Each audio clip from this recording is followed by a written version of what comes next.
Hi guys, welcome to Station 1. So hopefully you have a color sheet of paper that looks like this in front of you, otherwise you're at the wrong station.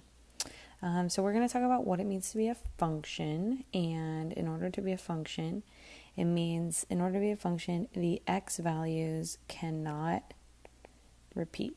So just like in your life, it's a good thing if your x's don't repeat, if you don't have the same x again with a different output. So what this really means when I read this map is that this is 10 goes with 2.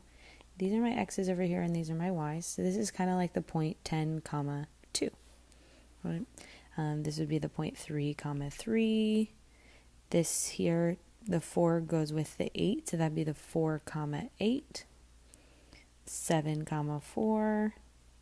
And then we see 5, comma 8. So even though our y's repeat, our x's don't repeat. So none of our x's are the same. And so that means that this is, yes, a function, right?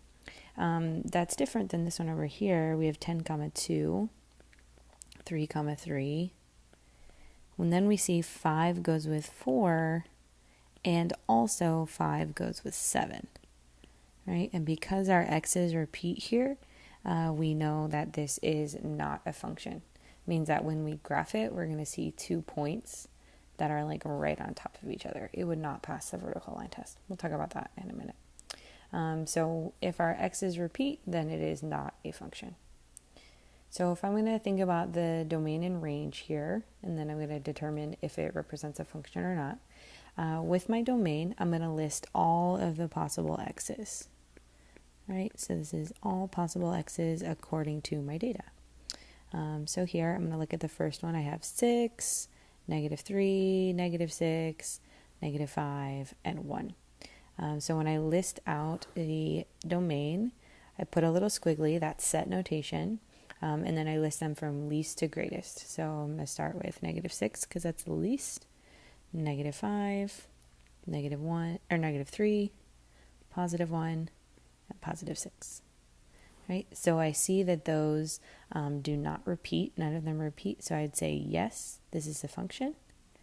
I'm going to say yes.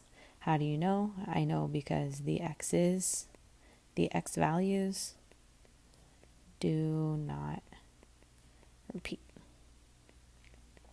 All right. And then for my y values or my range is going to be all the possible y's. We know y goes second, so my range is all possible y's. And these are again listed from least to greatest. So I'll start with -9. I see that there's -9 here, and then there's also here. I do not need to write it 2 times. I can just write it 1 time. -7, -1, and 7. Right, so I have those. Remember, the range doesn't matter at all when I'm thinking about my function. So I'm going to do the exact same thing here. I have my x's on top. This is my domain. Right. I have to list them from least to greatest. So I see, okay, it starts with -8. And then I see -2 is a repeater. So I'm going to automatically say, no, this is not a function. -2 repeats as an x value. I'm going to go ahead and keep going though. So I have 0 and I have 7. So those are all the possible x values. And then I'm going to do all my possible y values. This is my range.